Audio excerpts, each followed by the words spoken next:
ये sister in charge है KM. Mehta hospital Savarkundla में। आप नेचुरोपैथ भी हैं और इन्होंने नर्सिंग और मिडवाइफरी का कोर्स भी किया हुआ है। आप समर्पण ध्यान से 2019 से जुड़ी हुई हैं और लगातार बाल संस्कार केंद्र में और स्कूलों में टॉक शो भी देती हैं। तो आज का सत्र हमारा द्वैत अद्वैत पे है और आप उसी पर प्रेजेंटेशन देने वाली हैं अपना। जय बाबा स्वामी। गुरु आह्वान से आप स्टार्ट करेंगे उमा जी। धन्यवाद सुधा जी। सूक्ष्म रूप से विद्यमान समस्त गुरु शक्तियां और उनके अधिकृत माध्यम हमारे स्वामी जी, हमारे गुरुदेव और परम पूज्य वंदनीय गुरु माँ के चरणों में कोटि कोटि प्रणाम। और मुझे इस गुरु कार्य के लिए माध्यम बनाने के लिए कार्य कर रही हर एक टीम में रहे हर एक मेंबर का हृदय से आभार व्यक्त करते हुए आज के सत्र की शुरुआत हम गुरु आह्वान से करेंगे। गुरुर् ब्रह्मा गुरुर्विष्णु गुरुर्देवो महेश्वर गुरुर् साक्षात् परब्रह्मा तस्मै श्री गुरुवे नमः। तस्मै श्री गुरुवे नमः। तस्मै श्री गुरुवे नमः। जय बाबा स्वामी। I am audible? हाँ जी, ठीक है। तो आज के इस हाई टेक्नोलॉजी युग में हम देख रहे हैं कि हमारे पास भौतिक संसाधन और सुख सुविधाएं इतनी उपलब्ध है कि हम बिल्कुल ऐसो आराम की जिंदगी जी सके। हमें कुछ भी करना नहीं पड़ता। इतने सारे उपकरण हमारे पास विज्ञान और टेक्नोलॉजी के जरिए से हमने हासिल किए हैं और हर एक फील्ड में हमने प्रोग्रेस की है। जबकि पहले के जमाने में आपको मालूम है, हमारे जो पीढ़ी है उसे तो पता ही है कि खाना पीना सब रोजमर्रा के छोटे छोटे काम के लिए भी हमें कितना श्रम करना पड़ता था। पहले के जमाने में तो गेहूं के आटा जो है वो भी खुद ही चक्की पीस के निकालते थे, कुएं से पानी लाते थे। यानी कि हमारी जो लाइफ थी उसको घेरने के लिए या उसके लिए हमें बहुत सारे प्रयत्नशील रहना पड़ता था और बहुत सारा टाइम हमारा उसी पे जाता था। फिर जैसे जैसे हम आगे बढ़ते गए और विज्ञान की खोजें होती गई तो इतने सारे संसाधन है कि एक एक स्विच पे हम आज सब कुछ कर सकते हैं। पानी हमारा अपने रूम तक, यानी कि हमारे गिलास तक आ गया है। हमें खुद उठकर भी लेने जाने की दिक्कत नहीं करनी पड़ती, इतना नजदीक आ गया है। आटा की बात तो छोड़ो, स्विगी जोमेटो है जो हमें घर पे जो भी चाहिए वो देता है। और टेक्नोलॉजी के माध्यम से हमारे पास इतने सारे उपकरण अवेलेबल है कि हम जहाँ चाहे जैसे चाहे अपना टाइम बचा सकते हैं। मोबाइल है, टीवी है और बहुत सारे ऐसे उपकरण के माध्यम से जो काम हम घंटों तक नहीं कर पा रहे थे, पूरे दिन लग जाते थे, वही काम आज हम मिनटों में और विद इन फ्यू सेकंड्स हम कर रहे हैं। इसके बावजूद भी हर किसी को यदि हम पूछे तो वो कहता है कि मैं कोई न कोई समस्या में जूझता रहता हूँ। या हमारे पास इतने सारे संसाधन होने के बावजूद आज सबसे बड़ी समस्या कौन सी है? सबसे बड़ी समस्या यही है कि हमारे पास टाइम नहीं है। छोटे से छोटे बच्चे से लेकर यदि हम बड़े से बड़े आदमी को पूछे, बहुत ही गरीब से लेकर यदि हम अमीर तक पूछे तो वो कहेगा मेरे पास टाइम नहीं है। पता नहीं ऐसा क्यों हो रहा है। यानी कि हम अपना जीवन सुलभ करने की बजाय दुर्लभ करते जा रहे हैं। छोटी छोटी बातों के लिए भी हम कितना कुछ स्ट्रेस लेने लगे हैं। जहां पर भी देखो इतनी सारी परिस्थितियां इतने जल्दी से बदल दी जा रही हैं कि कोई अपना तालमेल, अपनी जिंदगी का जो बैलेंस है, जो तालमेल है वो उसके साथ नहीं बिठा पा रहा है। इसलिए सुबह उठते ही दौड़ने लगता है, शाम तक आदमी दौड़ता रहता है, दूसरा दिन भी वैसा, अगला दिन भी वैसा। ऐसे करते पूरे महीने साल बीत जाते हैं और उसकी पूरी जिंदगी हरी भरी में जाती है। इसी के तहत आज हम डिप्रेशन, हताशा और बहुत सारे ऐसे साइकोलॉजिकल प्रॉब्लम्स देख रहे हैं जो कि हमारे बिल्कुल नजदीकी में दिखने लगे हैं। और हम चाहते हैं कि उसे बड़े अच्छे से बैलेंस करें और अपनी जो लाइफ है अच्छे से जिए। इसी के लिए हम सीख रहे हैं लाइफ मैनेजमेंट थ्रू ज्ञान योग। और इस कोर्स में हम सीखेंगे कि कैसे अपने आप को खुद को बैलेंस करके इस बदलती हुई परिस्थितियों और समस्याओं से ऊपर आए और अपनी लाइफ बड़े अच्छे से या मजे से जिए। Next slide.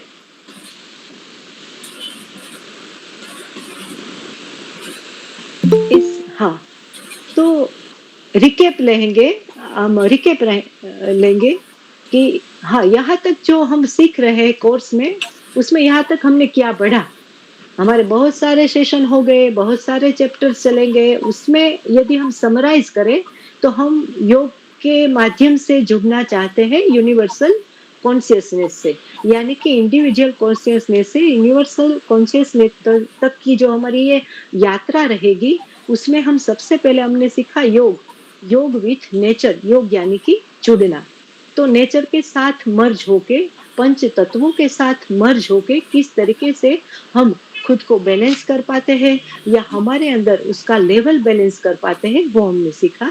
उसके बाद में सीखा योग विथ सोल, यानी कि अपनी आत्मा के साथ कैसे अपना जुड़ाव करें ताकि अपनी ही आत्मा सशक्त हो जाए और मजबूत हो जाए।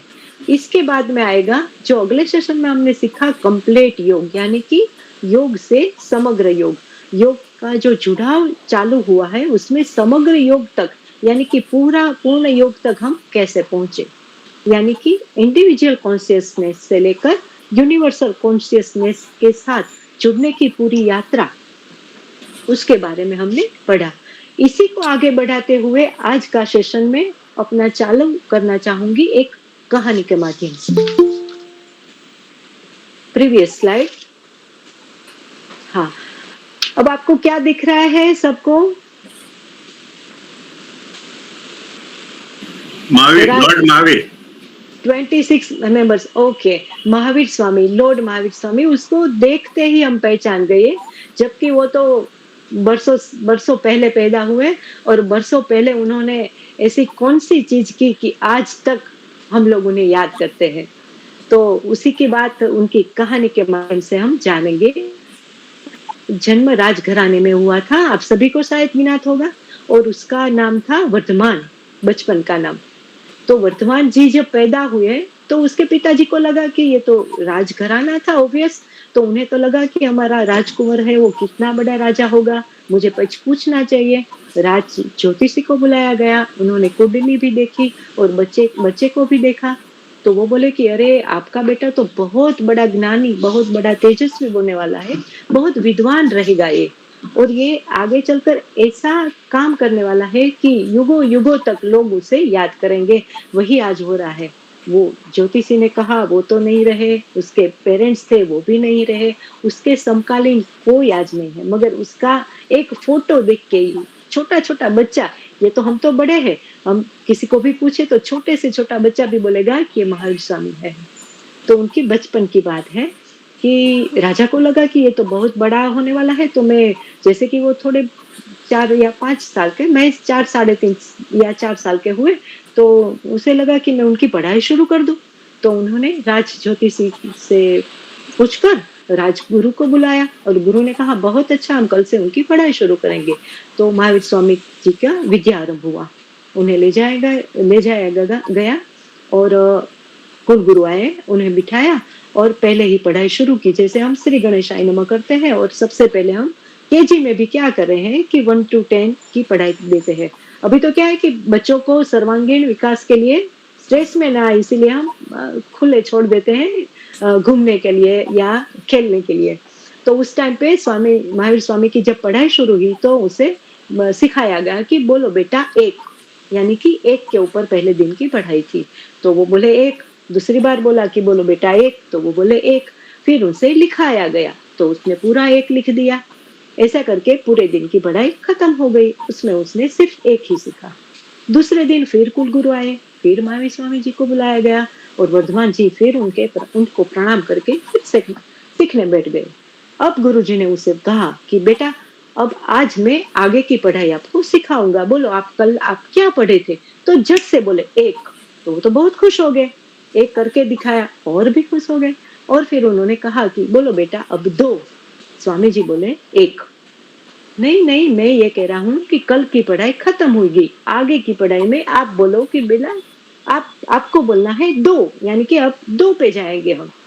महावीर स्वामी बोलते हैं एक, 2 बार हुआ, 3 बार हुआ, 5 बार हुआ, ऐसा ही उसकी जो सुई थी वो एक पे अटक गई।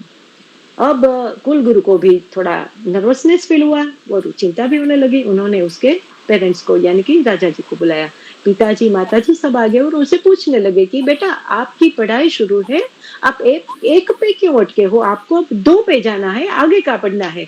तो उन्होंने क्या उत्तर दिया मालूम है? उन्होंने कहा कि पिताजी मैंने एक को जान लिया, यानी मैंने सब कुछ जान लिया, अब मुझे दूसरे को जानने की जरूरत नहीं है, क्योंकि सत्य हमेशा एक रहता है, वो कभी बदलता नहीं। अब रहेगा कहानी का पोज और मैं आपसे पूछूंगी कि वो एक यानी क्या? कोई बताएगा मुझे एक ही सेंटेंस या एक ही शब्द में कि वो एक यानी वर्तमान जी किस एक की बात कर रहे हैं?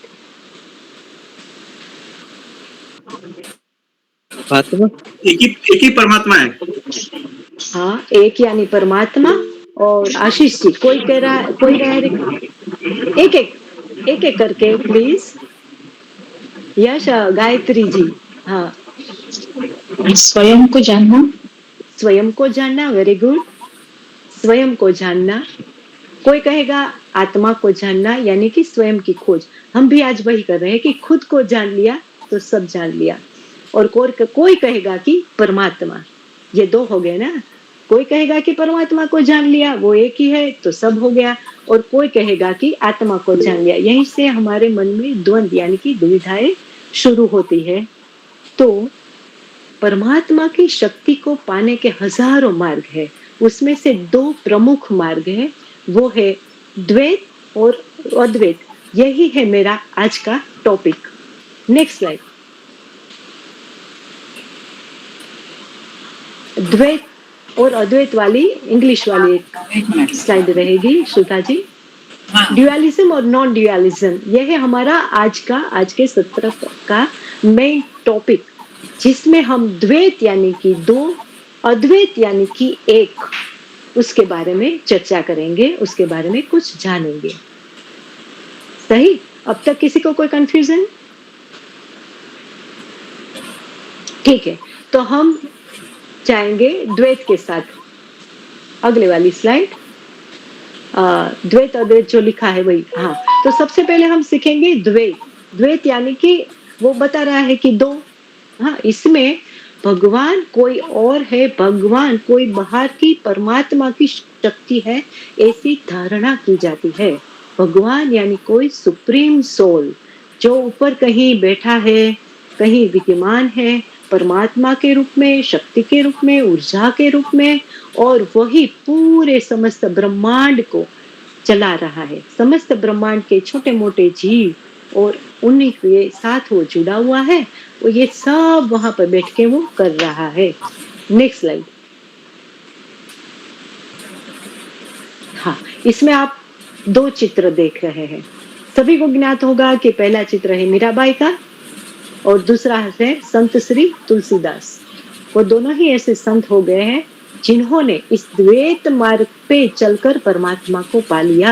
यानी कि मीराबाई, जो कि उन्होंने क्या कहा, उसका मेन स्लोगन क्या था? मेरे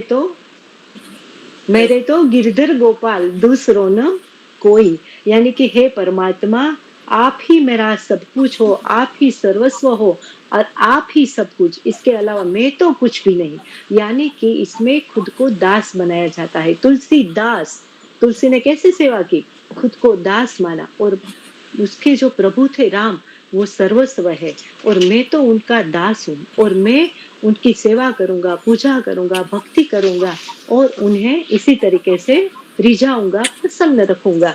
और ऐसा करते करते करते मैं उन्हीं के बारे में सोचूंगा और उन्हीं के पास रहकर मैं उनसे जुड़ जाऊंगा, यानी कि परमात्मामय हो जाऊंगा। Next slide. दूसरी पिक्चर की फोटोज भी है हमारे पास। हाँ, इसमें आपको कौन कौन से चित्र दिखाई दे रहे हैं, कोई बताएगा मुझे? 2 चित्र है हमारे पास। ये चैतन्य महाप्रभु है ना? Yes, Chaitanya Mahaprabhu ji, very good. और एक उसी के फॉलोअर्स वो इस्कॉन के हैं कोई कोई। ISKCON, yes, very good, very good. जो जवाब चाहिए था।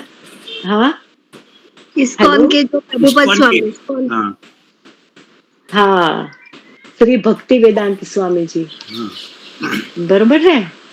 हाँ, तो इस्कॉन के आपने देखते ही झट से पहचान लिया। देखो कि उनका कितना समर्पण रहा होगा कि वो लोग गए, इसके बाद में कितने युग बीत गए, चैतन्य महाप्रभु जी के बाद कितने युग बीत गए, और हम आज भी वो अमर है, अब वो विद्यमान है, क्योंकि उन्होंने इसी मार्ग पर चलकर, द्वैत मार्ग पर चलकर हरे राम हरे कृष्ण मंत्र जाप, महामंत्र का जाप दिया। चैतन्य महाप्रभु ने भगवान की अनुभूति की और भगवान को दास भाव से भजते हुए भगवान के अंदर समर्पित हो गए, और उसी के रहते, उसी के फॉलोअर हो गए जो भक्ति वेदांत स्वामी जी है। उन्होंने तो इस्कॉन की स्थापना की, यहाँ से हमारे देश में नहीं, विदेश में गए अपने गुरु की एक बात रखने के लिए। अपने गुरु ने उसे बोला कि तुम यहाँ पे तुम्हें प्रचार नहीं करना है, तुम विदेश में जाओ। तो उस टाइम पे, कितने वर्षों पहले, जब कोई किसी को जानता नहीं था, इतने सारे उपकरण, ये डिजिटल युग नहीं था, उस टाइम पे वो वहां पे गए और कितने दिनों तक वो बगीचे में ऐसे ही, उसके पास कुछ नहीं था, सिर्फ एक डंडा लिया था और एक धोती थी एक उसके पास और खुद का सामान, वो लेके कितने दिन तक वो वहां पे संकीर्तन करते रहे। बगीचे में जाके, यूके में, अमेरिका में जाके एक पार्क के अंदर बैठे थे और सिर्फ एक ही धुन थी उसके अंदर, हरे राम हरे कृष्ण, और अपने गुरु जी को फॉलो किया उन्होंने। गुरु ने बोला कि तुम्हें यहाँ पे कुछ नहीं करना है, भारत में कुछ नहीं करना है, तुम वहां जाओ और वहां जाकर तुम हरे राम हरे कृष्ण के मंत्र जाप को फैलाओ और सबको दिखाओ कि परमात्मा क्या है, कृष्ण क्या है।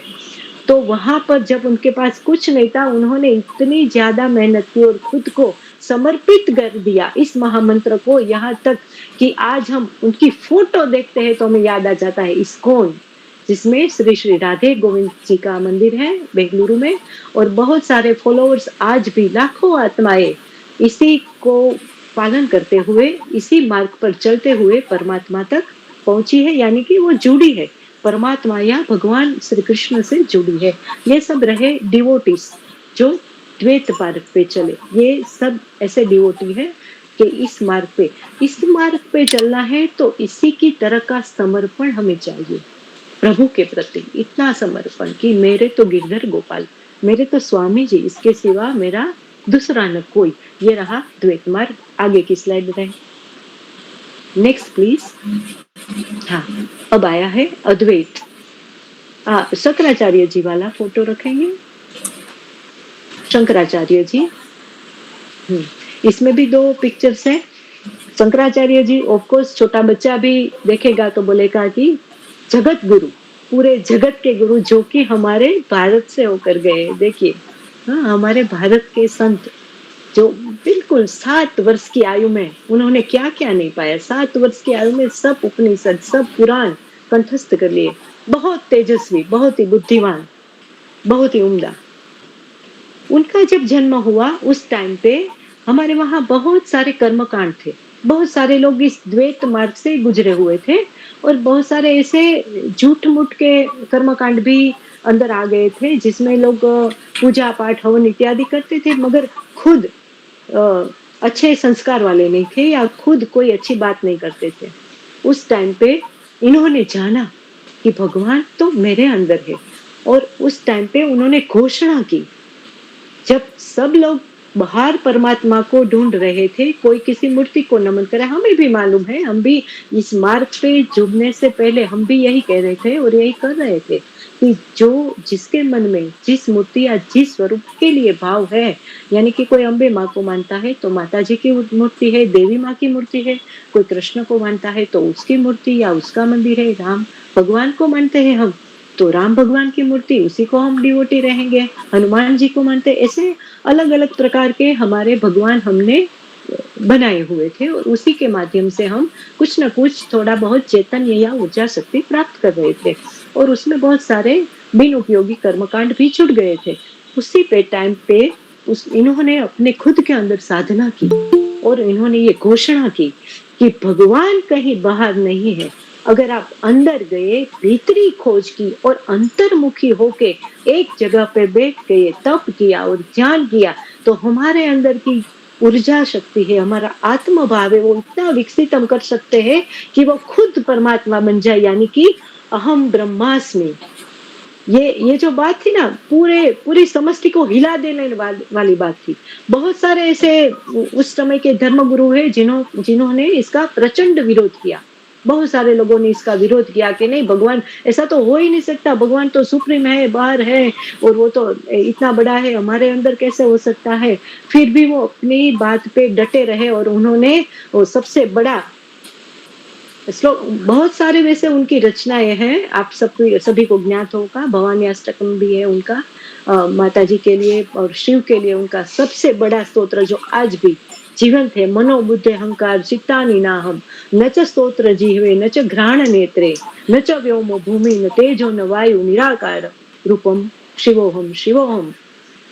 उसकी रचना करते हुए उन्होंने, जब गुरु ने उसे पूछा ना कि तुम कौन हो, उसी टाइम पे बहुत छोटी उम्र में उन्होंने ये सबसे पहली रचना की थी जो अभी मैंने गाया ना, वो अहम निर्विकल्पो निराकार रूपो विभु व्याप्य सर्वत्र सर्वे इंद्रियाणाम सदा में समत्वम न मुक्ति न बंध चिदानंद रूप शिवोहम शिवोहम। भगवान शिव निराकार हूँ मैं, यानी कि मेरा परमात्मा वो मेरे ही अंदर है। आत्मदेवो भव की बात जो अभी हम सीख रहे हैं, उसी की घोषणा उन्होंने की और बहुत सारे लोगों को ध्यान मार्ग के साथ जोड़ा और उनके चारों दिशाओं में, पूरे भारतवर्ष में, ऊपर नीचे, उत्तर दक्षिण पूर्व पश्चिम, चारों दिशाओं में आज भी मठ हाजिर है और उस मठ के शंकराचार्य आज भी है जो अखाड़े में आते हैं और अपने उन्होंने जिस धर्म को संस्थापित किया उसी धर्म को चलाते रहते हैं और बहुत सारे लाखों ऐसे आत्माएं हैं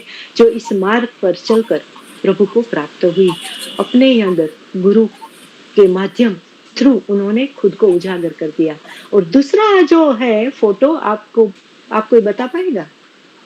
शंकराचार्य के बाजू में है, संत का फोटो है, समर्थ रामदास, रविदास, रामदास, बिल्कुल, हाँ रविदास जी। वो क्या थे? वो चमार थे, मोची थे, बिल्कुल बिल्कुल बिल्कुल, वो मोची थे। एक पूरा दिन लोगों के जूते सिए करते थे। हाँ, संत कबीर क्या करते थे? वणकर थे। हाँ, इसी तरह ये क्या थे? मोची थे। संत कबीर वणकर थे। वणकर गया मोची के अंदर जन्म लेके, उसका काम भी क्या था? तो चमड़े को सीना। और उस टाइम पे तो क्या है, ऐसी टेक्नोलॉजी नहीं थी ना, पशुओं के जो चमड़े उधेड़ते थे उसी चमड़े से फिर हाथ की सिलाई से जूते बनाते थे। देखो, हम इमेज भी नहीं कर सकते, वो काम वो करते थे। और पूरा दिन अपने अंदर जाके खुद की खोज की, खुद के आत्मा को इतना बुलंद कर दिया कि रविदास के साथ शास्त्रार्थ करने के लिए बहुत सारे पंडित हाजिर थे। बहुत सारे पंडितों ने उनका विरोध किया था कि रविदास, आप सब समर्थ रविदास का आज एक पंथ है आई थिंक, और बहुत सारे उनके फॉलोअर है जो आज भी उन्हें मानते हैं, भगवान की जगह पे रखते हैं उन्हें। तो उस टाइम पे उनसे शास्त्रार्थ करने के लिए बहुत सारे पंडित हाजिर रहे थे जो इस बात का खंडन कर रहे थे कि नहीं, भगवान तेरे अंदर नहीं है। और उन्होंने ये साबित कर दिया खाया था उस टाइम पे दरबार में जाके कि भगवान हमारे सबके अंदर है, छोटे से छोटे जीव जंतु के अंदर भी भगवान है, मेरे अंदर है, तुम्हारे अंदर है, सभी जगह व्याप्त है। और तभी की एक कहानी है, शायद आपको ज्ञात हो, मुझे पता नहीं, मैं बताना चाहूंगी कि कई ऐसे उनके विरोधी लोग थे जो हरिद्वार जाके आए। वो हरिद्वार स्नान करने गए और रैदास को उसकी मस्करी कर रहे थे, क्योंकि वो चमार थे, उसके पास इतने पैसे नहीं थे कि वो तीर्थ धाम जाए। और पहले के जमाने में क्या था कि हरिद्वार गए, तीर्थ धाम गए तो हमने भगवान को पा लिया, उधर गए उसको वहां सब तीर्थ स्थान होके आए और वहां पे गए तो हमारे सब पाप गंगा में नहाए, सब पाप धुल गए, हम पवित्र हो गए, हम बड़े हो गए, हम भगवान के चहेते हो गए, ऐसे सब मानते थे।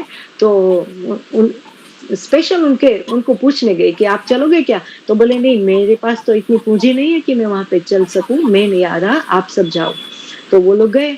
जैसे ही वो वहां पे डुबकी लगाने गए गंगा में, तो उसके हाथ में वो रहते ना, पहले तो ऑर्नामेंट्स सब रहते थे, वो कड़ा वगैरह कुछ था, तो वो वहां पे गिर गया उसका। सारे पंडित ही थे, वापिस आए तो फिर उन्होंने वहां पे बहुत सारी खोज की कि गंगा नदी का तो बहाव इतना तेज रहता है कि अगर आपकी कोई भी चीज वहां पे पड़ी होगी तो तुरंत नहीं मिलेगी। तो उन्हें कुछ मिला नहीं, वो लोग वापिस आए और रैदास की दुकान पे गए और रैदास को बोला कि क्या तू सच में ये कहता हूँ कि भगवान यहाँ पे है, तुम्हारे अंदर है और तुम जब चाहो उसे बुला सकते हो? तो बोले हाँ बिल्कुल, भगवान यहीं पर है, भगवान के लिए गंगा घाट जाने की कोई जरूरत नहीं है। तो फिर उन्होंने कहा कि रैदास जी, मेरा ये कड़ा जो है ना वो गंगा में गया है, यदि आप ये कहते हो कि जहाँ मेरा मन चंगा है तो मेरे साथ भगवान है, तो आप वो कड़ा मुझे लाके दीजिए। अब देखिए, सुनने की बात क्या है कि वो जो कथरोट थी ना, उसके अंदर चमड़ा भिगोने के लिए पानी रखा था, जिसके अंदर चमड़ा भिगोया जाता था। रैदास जी ने अपने गुरु का नाम लिया, यूं हाथ करके अंदर डाला और बोला, मन चंगा तो कथरोट में गंगा, यूं करके उनको कड़ा उसका वापस दे दिया। तभी से ये कहावत चली आ रही है कि मन चंगा तो कथरोट में गंगा। तो रैदास जी ने खुद अद्वैत मार्ग पे चल के गुरु जी को फॉलो करके भगवान को प्राप्त किया था। Next slide please. संत कबीर, हाँ, संत कबीर के बाजू वाली फोटो शायद आप पहचानते हो,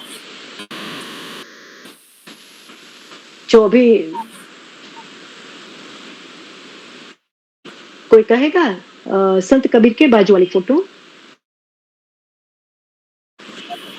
वो गुरुजी तो नहीं है जो दिल्ली में बहुत चले थे ये गुरु? अभी भी चले हैं, आई डोंट नो, गुरु ही है अभी।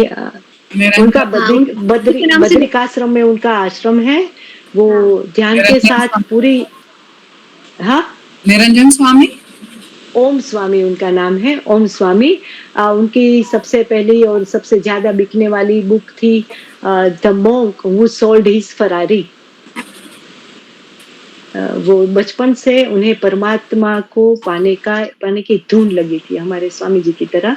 और जब वो छोटे थे तभी उन्होंने तय किया था कि मैं बड़ा होकर संन्यास ग्रहण करूंगा। इसी टाइम के गुरु है जो 2000 में यहाँ से फॉरेन गए, ऑस्ट्रेलिया, और वहां पर जाकर वो बिलियनर बने। उनकी 10th की, यानी कि 10th जब वो पढ़ाई कर रहे थे, 14th की आयु में, 14 वर्ष की आयु में उन्होंने कमाना सीख लिया था। और जैसे कि वो एडल्ट हुए, उन्होंने पहले से घोषणा कर दी थी कि मैं 21 या 22 साल को मैं संन्यास ले लूंगा। तो वहां तक, यानी कि 14 से लेकर 24 या 8-10 साल तक वो फॉरेन में रहे और बहुत सारे पैसे कमाए उन्होंने। और एक फरारी, उस टाइम पे फरारी बहुत ही बड़ी गाड़ी रहा करती थी, इसलिए उनकी जो बुक है ऑटोबायोग्राफी, उसमें भी ये लिखा है और ये बुक बहुत ही प्रचलित रही। उसके बाद तो उनकी बहुत सारी बुकें आई हैं, monk who sold his Ferrari. तो उसमें उसकी माताजी की इच्छा थी कि वो उसे बड़े अच्छी तरीके से घुमाए और रखे, तो उनकी माताजी की उन्होंने इच्छा पूरी की। बाद में संन्यास ग्रहण कर लिया। बद्रिकाश्रम में उनका बहुत बड़ा आश्रम है, जहाँ पर ये ध्यान मार्ग से जुड़कर कैसे प्रभु को प्राप्त कर सकते हैं। उन्होंने तंत्र साधना भी बहुत की है और मंत्र जाप वगैरह भी बहुत किए हैं और उसमें कई सारी सिद्धियां हासिल की हैं। और ये फोटो है उन्हीं की, ओम स्वामी की। तो ये सब है डिवोटीज जो अद्वैत मार्ग से चले और उन्होंने प्रभु को प्राप्त किया। अगेन अब रहेगा कंफ्यूजन सभी को कि तो अब करे तो क्या करे, पूजा पाठ करे या आंख बंद करके बैठ जाए, हाँ, कौन सा वाला मार्ग अपनाए, सबको ये रहेगा। तो उसके लिए हम जानेंगे कि डिफरेंस, फिर आपको जो लगे उस तरफ आप जा सकते हो, चॉइस इज योर्स। तो अभी हम डिफरेंशिएट करते हैं दोनों को, द्वैत और अद्वैत, ड्यूअल और नॉन ड्यूअल। तो ड्यूअलिज्म यानी क्या, भक्ति मार्ग, सीधी सादी सरल डेफिनेशन रहेगी भक्ति मार्ग, यानी कि खुद भक्त बन जाए और भगवान को प्राप्त करने के लिए पूरा प्रयत्न करे। बिल्कुल उसमें क्या रहेगा, पूजा पाठ, हमने उनके डिवोटी को भी जान लिए, अगर भक्ति वेदांत जी, तुलसीदास जी, और उसका मेन जो स्लोगन रहा वो क्या है, दासो अहम, मैं आपका दास हूँ, बरोबर। और उसके डिवोटीज को भी हमने जाना, और उसमें क्या लगेगा, मंत्र जाप करना पड़ेगा, पूजा पाठ करनी पड़ेगी भगवान के लिए। आपको शायद हवेली मार्ग का कोई पंथ हवेली मार्ग है, बिल्कुल माधवाचार्य, तो उसमें क्या रहता है, हवेली की अलग अलग प्रकार की पूजाएं रहती है। सुबह 4 बजे से मंगला आरती से सब शुरू होता है। कृष्ण भगवान के श्रृंगार भी हरिद्वार में, द्वारिका में हम जाए तो ऐसे रहते हैं। तब से लेकर शाम की शयन आरती तक पूरा का प्रभुमय शेड्यूल होता है कि प्रभु को उठाया, प्रभु को खिलाया, प्रभु को जो भी कुछ अर्पण किया, यानी कि थोड़ा थोड़ा कुछ अर्पण करके ऐसे तरीके से रोज बरोज यही बात, यही रीत रिवाज को मानते हुए खुद का एक दिन समर्पण करते हैं। धीरे धीरे होता है, हर रोज ऐसे ऐसे थोड़ी छोटी छोटी बातों से लेकर आगे हम ऐसे चलते हैं कि खुद को ही गुरु के आगे, यानी कि परमात्मा जो हमने माना है स्वरूप को, जिस स्वरूप को, उस स्वरूप को हम खुद को समर्पित हो जाते हैं और हमारे अहंकार भाव को हम छोड़ सकते हैं। उसी की तरह हम सामने रखेंगे अद्वैत को। तो अद्वैत में क्या रहा कि ऐसा कोई मंत्र जाप नहीं रहेगा, ऐसा कोई चैंटिंग नहीं रहेगा, ऐसे कोई पूजा पाठ नहीं रहेगी। और उसमें क्या है, सबसे बड़ा स्लोगन, अहम ब्रह्मास्मि, भगवान जो है मेरे ही अंदर है। जैसे कि परमात्मा के गुण कौन कौन से है, शांति, करुणा, दया, प्रेम, और वही गुण हमारे अंदर भी है। यदि हमने उस गुण के साथ खुद को जोड़ना सीख लिया और हमारे अंदर वो सभी गुण को वृद्धिगत कर दिए, अपना भाव वृद्धिगत किया, तो क्या रहेगा, हम खुद का अध्ययन करेंगे। स्व अध्ययन से अंतर्मुखी होकर इसकी शुरुआत होगी, स्व अध्ययन रहेगा। और उसके बाद रहेगा सेल्फ रियलाइजेशन, यानी कि खुद को जानना। हम खुद को जानेंगे, खुद ही के अंदर भीतर भीतर भीतर उतरेंगे, मेडिटेशन करेंगे और ध्यान मार्ग में आगे बढ़ेंगे। उसमें क्या रहेगा कि वी आर नॉट डिपेंडेंट, किसी चीज पर अभी हम डिपेंड नहीं है। चाहे कहीं भी बैठे, जंगल में बैठे तो भी ध्यान कर सकते हैं, घर में बैठे तो भी ध्यान कर सकते हैं, बाहर गए तो वहां पर भी अपनी साधना कर सकते हैं। जबकि यहाँ पर रहेगी डिपेंडेंसी, यानी कि हम स्वावलंबी नहीं है, हमें किसी और पर, मूर्ति या कर्मकांड, हवन, जप, तप, उसके ऊपर हमें डिपेंड रहना पड़ेगा। और डिपेंडेंसी यानी हम स्वावलंबी नहीं है, हम आत्मनिर्भर नहीं है। निशाद जी आप कुछ कहना चाह रहे हैं? आई थिंक नहीं सॉरी। हेलो, मुझे और कोई तो दिखाई नहीं दे रहा है। अच्छा ओके, मैं कंटिन्यू। आप सबको मजा तो आ रहा है ना वैसे? बहुत अच्छा, आप कंटिन्यू करें। और हाँ वही तो, मैं लिंक की वजह से थ्रू आउट जा रही हूँ, बाद में हम कुछ क्वेश्चन आंसर होंगे तो हम लेंगे। अभी ड्यूअलिज्म का अभी ड्यूअलिज्म की एक मैं एग्जांपल देना चाहूंगी कि ड्यूअलिज्म यानी क्या अच्छी तरीके से जानना चाहे हम और हमारे परमात्मा के बीच की बात। तो सन और उसके रेस, सूर्य है, किरण है, वो कभी सूर्य नहीं बन पाएगी। सूर्य की पहली किरण जब पृथ्वी पर पड़ती है हमें बहुत अच्छी लगती है, ज्यादा तेज होती है तो भी उसी का फायदा हम लेते हैं, मगर सूर्य की किरणें और सूर्य दोनों परमानेंटली अलग ही रहेंगे।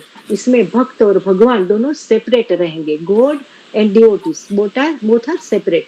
जबकि अद्वैत में क्या रहेगा, मिट्टी और मिट्टी के बर्तन, मिट्टी के आइटम्स या अगर हमने मिट्टी ली, मेरे उम्र के जो है वो और उससे पहले वाले को तो बताइए कि हम जब छोटे थे तो हमारे पास इतने सारे खिलौने नहीं थे। अभी तो बच्चों को देखो, बेबी को, बेबी आया नहीं उससे पहले तो पूरा घर पेरेंट्स खिलौनों से भर देते हैं। बिफोर बेबी शावर में, आई थिंक बेबी शावर के साथ ही पूरा घर खिलौनों से भर जाता है।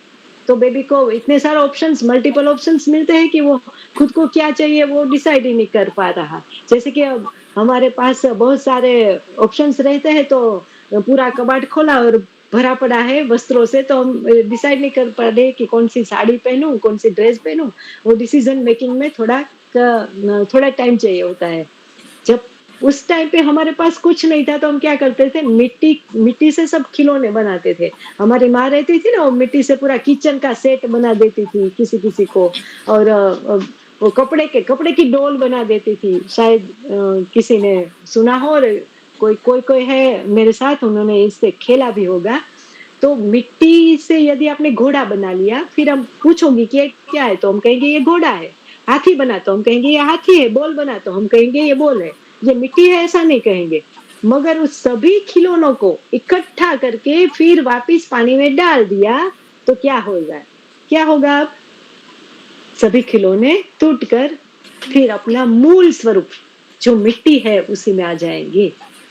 बिल्कुल, यानी कि परमात्मा की शक्ति, जैसे कि हर कोई माटी का घड़ा है तो हर एक के अंदर है परमात्मा की शक्ति। आत्म स्वरूप से पूरे ब्रह्मांड में, यहाँ वहां चारों ओर छोटे छोटे जीव जंतु में, कण में, पदार्थ में, अणु में, प्रोटॉन में, इलेक्ट्रॉन में सूक्ष्म चीज जो होती है ना, उसी के अंदर भी उसकी शक्ति भरी पड़ी है। यहाँ तक कि हमारे सेल्स, ये जो सेल है ना, अभी मैं आपसे बात कर रही हूँ और मेरे हजारों सेल इसी टाइम पे डिस्ट्रॉय हो रहे हैं, हजारों सेल नए बन रहे हैं। बिल्कुल माइक्रोन, जिसे माइक्रोस्कोप के अंदर देखना पड़ेगा, उसके अंदर भी वो विद्यमान है और वही सब कुछ करवा रहा है, वही सब कुछ कर रहा है। देखिए कितना अद्वैत, कितनी विलक्षण बात है ये, और हम इसे अनुभव नहीं कर पा रहे हैं क्योंकि हमारे पास अनुभूति नहीं है, हमारे पास भाव नहीं रह गया कि हम इसे जान पाए। वो हमारे अंदर है, खुद के अंदर। हमारे खाए हुए अन्न को रोटी से एनर्जी O2 में डाइवर्ट कर देता है, ब्लड बना देता है, रोटी का सीधा ब्लड बन जाता है, देखिए हमारे अंदर, और हमें पता नहीं। यूरिन के माध्यम से सारे के सारे जो हमको हेजार्ड करने वाले केमिकल से वो निकल जाते हैं। प्योर पानी हमारे अंदर रहता है। किडनी इतनी छोटी किडनी यदि आपने देखी हो। I am audible? हाँ जी, हाँ जी। हाँ, क्योंकि मुझे कोई दिख नहीं रहा तो मुझे लगता है कि आई एम ऑन वे। और ओके, तो इतनी छोटी किडनी है ना, वो भी कितना सारा काम करती है। यदि आपकी किडनी फेल हो गई ना तो आप अच्छे से जी नहीं पाएंगे। आपके सारे के सारे पैरामीटर्स ऐसे हो जाएंगे कि आप बेड रिटर्न हो जाएंगे और सब सप्लायर आपको बाहर से करना पड़ेगा। क्योंकि मैं मेडिकल लाइन से हूँ तो ज्यादा तक यही मैं कहूँगी, ऐसे ही एग्जाम्पल्स मेरे पास रहेंगे। हमारा हार्ट पूरे दिन मोर देन 5 लीटर्स ब्लड को इधर से उधर करता है, और हम जो खाते हैं उसमें से सोचो किस तरीके से वो O2 ऑक्सीजन ले रहा है। हमारे लंग्स किस तरीके से 20 किलोमीटर से भी ज्यादा चलने वाले हमारे गट्स, कितना बड़ा अजीब लगता है। हमारा हार्ट, हमारे पल्स सेल्स, हमारे लंग्स जो फ्रीक्वेंटली, मैं आपसे बात करें, मुझे उसे कहना नहीं पड़ता कि तुम्हें हर बार धड़कना है। मेरे दिल को मुझे ऑर्डर नहीं देना पड़ता।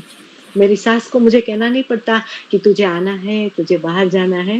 यदि मैं आ गई तो पूरे दिन में 21,000 से ज्यादा सांसें मैं ले लूंगी। तो इस वो मिरेकल हमारे अंदर क्यों, कौन कर रहा है? परमात्मा की शक्ति, परमात्मा खुद यहाँ मेरे साथ मौजूद है।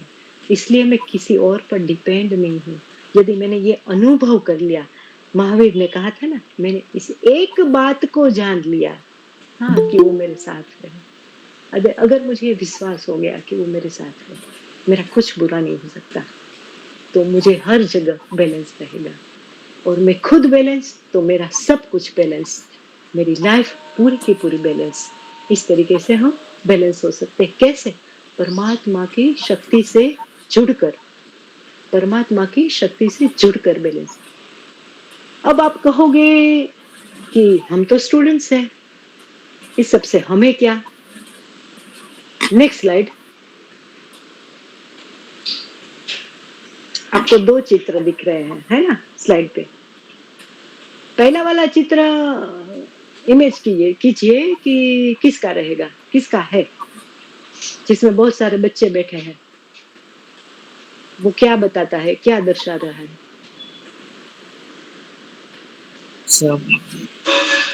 हेलो, सॉरी, श्रुति जी। हाँ, कुछ क्वेश्चन आंसर्स चल रहे हैं शायद।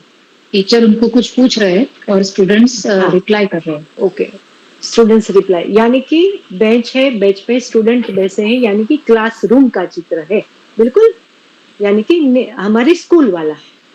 तो अब ये दोनों चीज को मैं उसके साथ कंपेयर करके आपको सिखाऊंगी, क्योंकि आप सब अभी स्टूडेंट्स हैं। हम स्टूडेंट्स के लिए ये प्रोग्राम कर रहे हैं ना।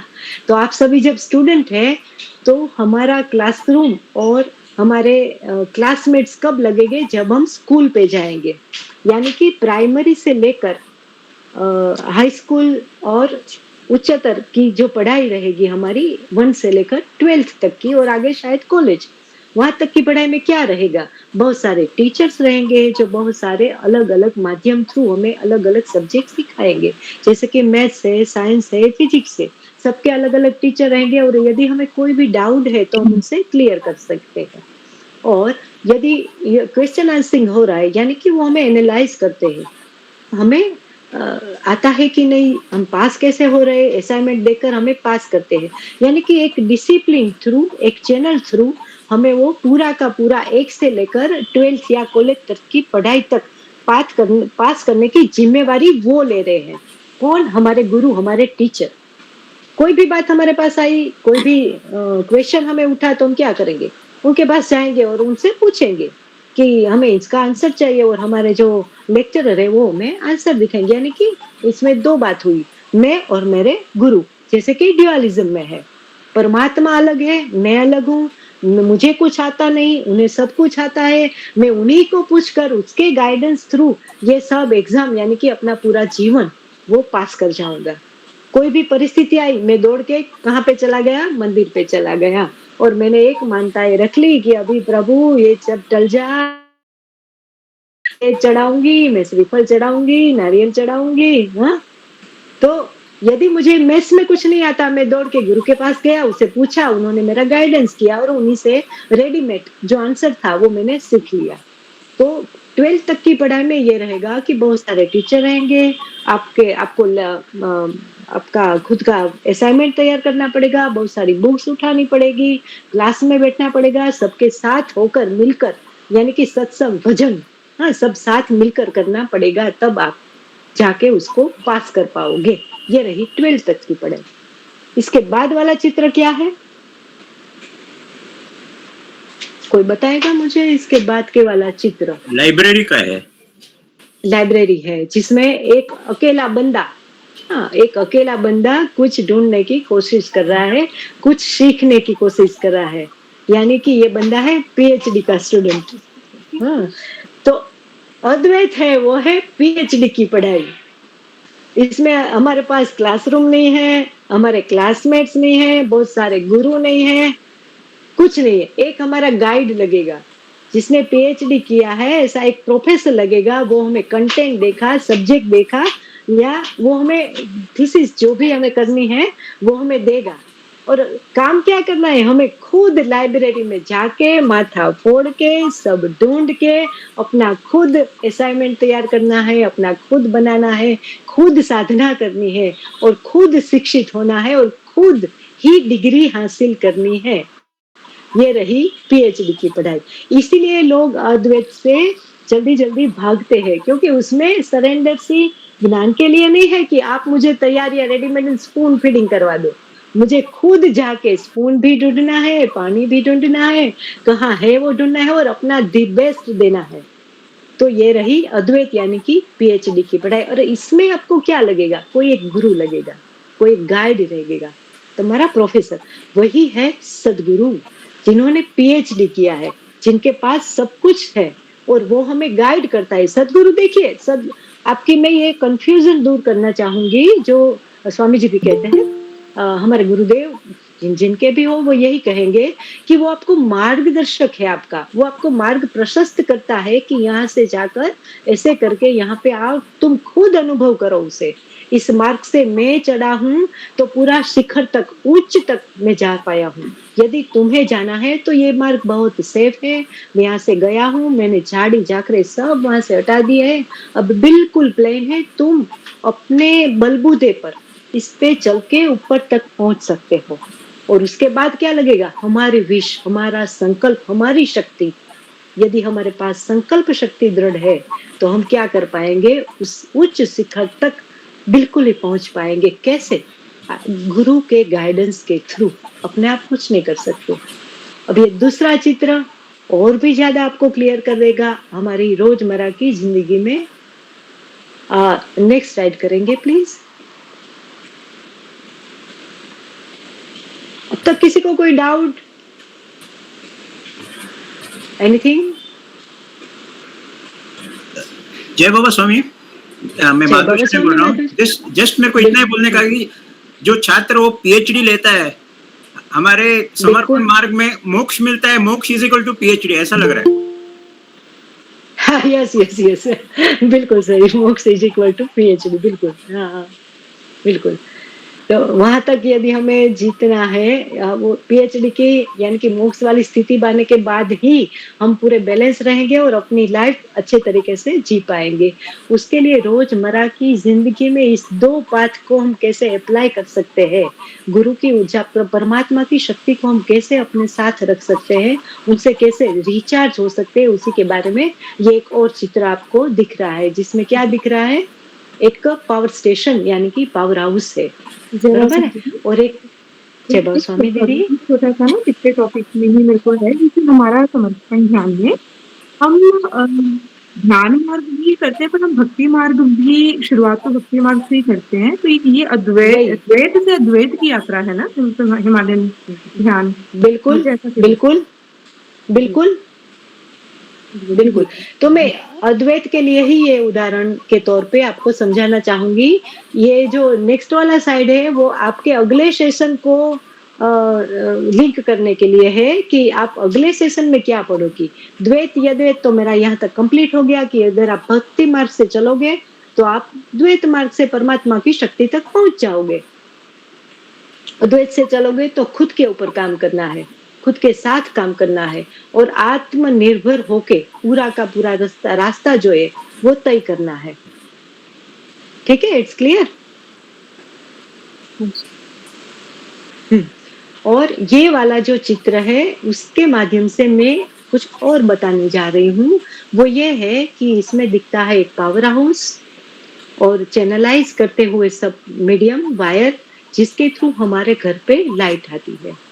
अभी क्या रहता है, हमने स्टार्टिंग में क्या बोला था कि हमारी ये जो लाइफ है इसमें बहुत सारी उपलब्धियां हैं, हमारे साथ बहुत सारे भौतिक संसाधन है, हमारे साथ बहुत ऐसी सुख सुविधाएं उपलब्ध है। फिर भी किसी को भी पूछो उसके पास टाइम नहीं है, उसके पास खुद के लिए, खुद के जीने के लिए टाइम नहीं है, क्योंकि उसकी ऊर्जा जो है वो कम पड़ रही है।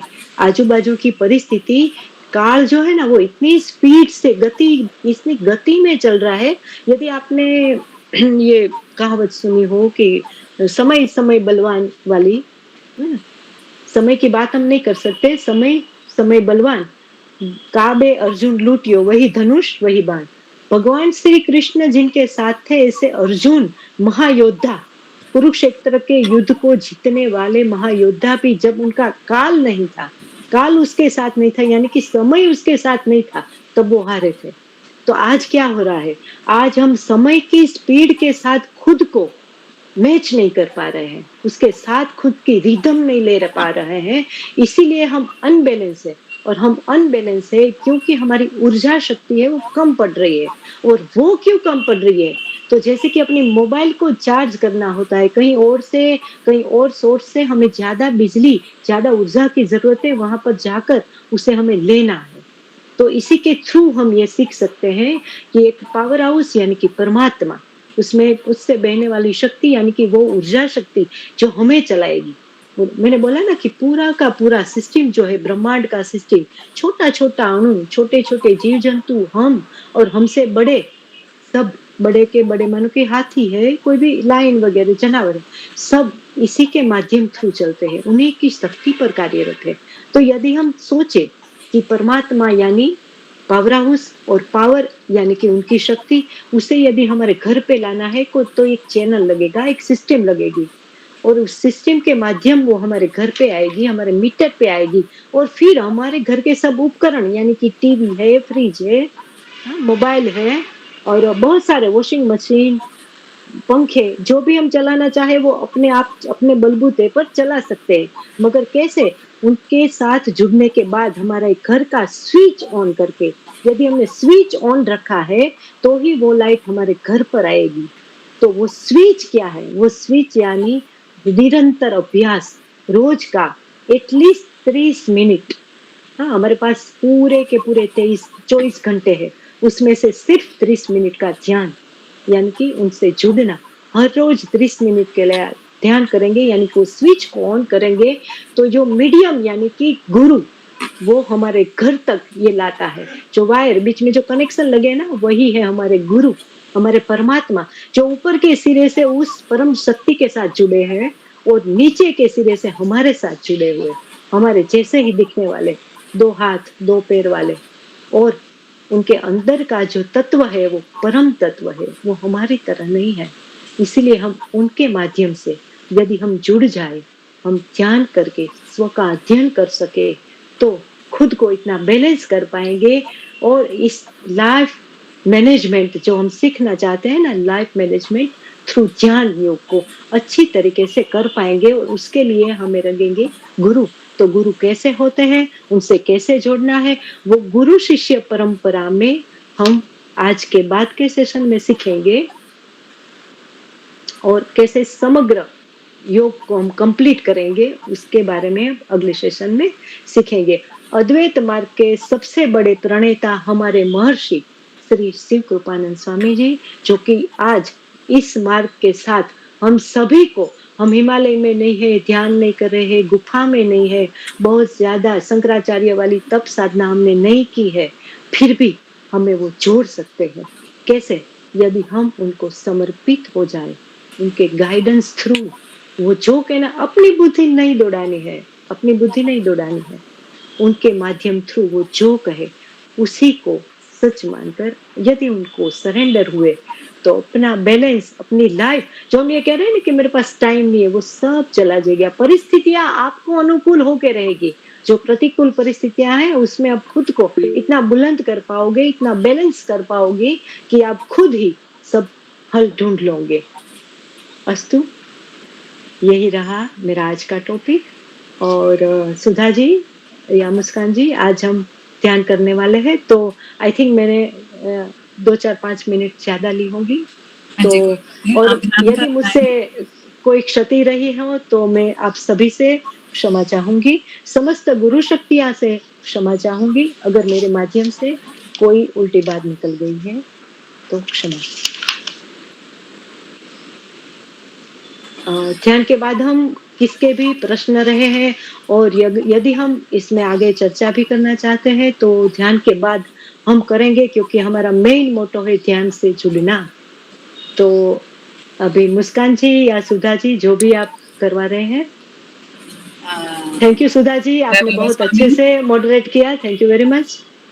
थैंक यू उमा जी, आपने बड़ा अच्छे से द्वैत अद्वैत जैसे गूढ़ विषय को समझाया।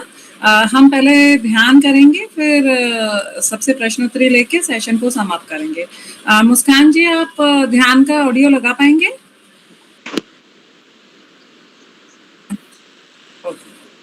आप कर दीजिए, पहले हम ध्यान कर लेते हैं क्योंकि थोड़ा लेट हो गया, फिर प्रश्नोत्तरी लेंगे। यस, बिल्कुल।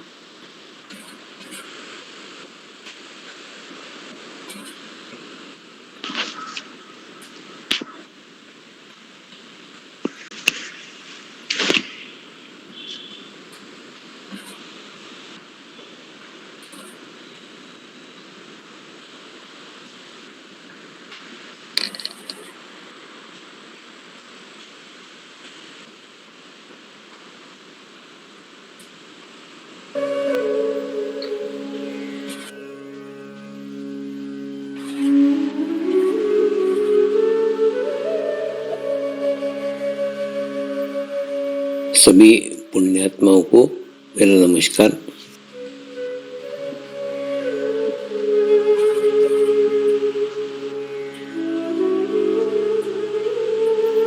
गुरुर्ब्रह्मा गुरुर्विष्णु गुरुर्देवो महेश्वरा, गुरु साक्षात परब्रह्म तस्मै श्री गुरुवे नमः।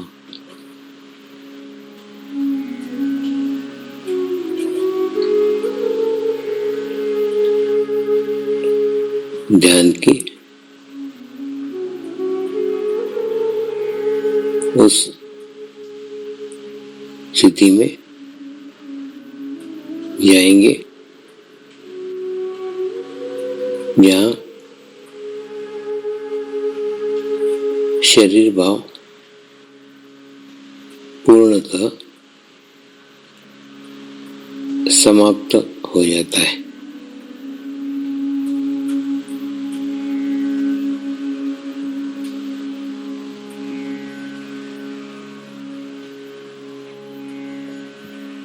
अपने पूरे शरीर को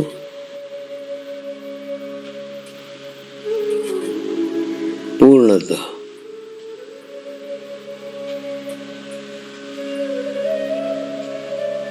शिथिल छोड़ देंगे, एकदम रिलैक्स हो जाइए।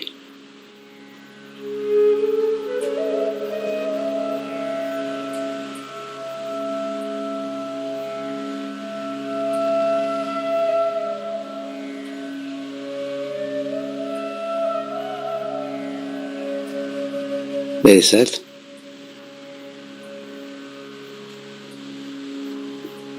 मंत्र का उच्चारण करेंगे।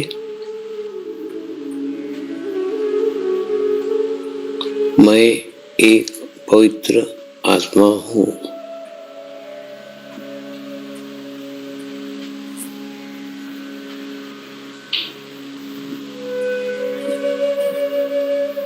मैं एक शुद्ध आत्मा हूँ।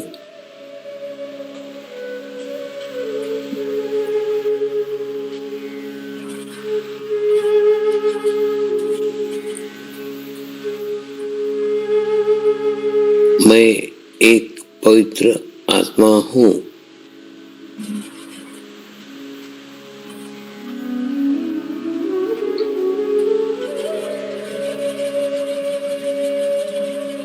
मैं एक शुद्ध आत्मा हूँ।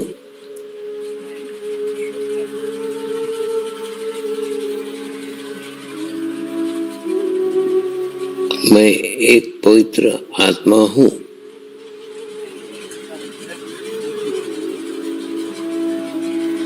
मैं एक शुद्ध आत्मा हूँ।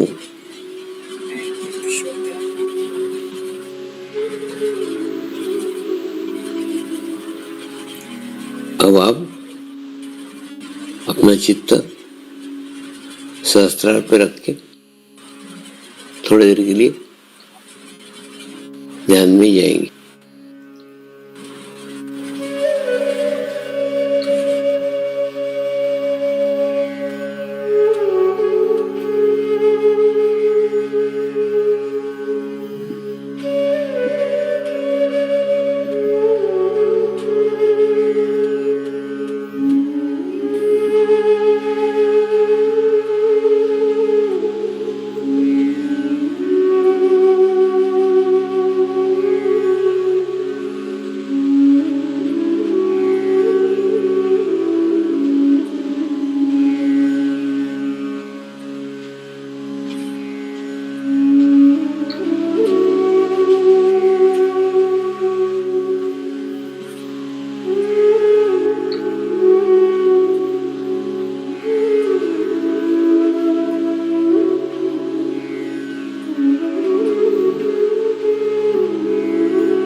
जय बाबा स्वामी।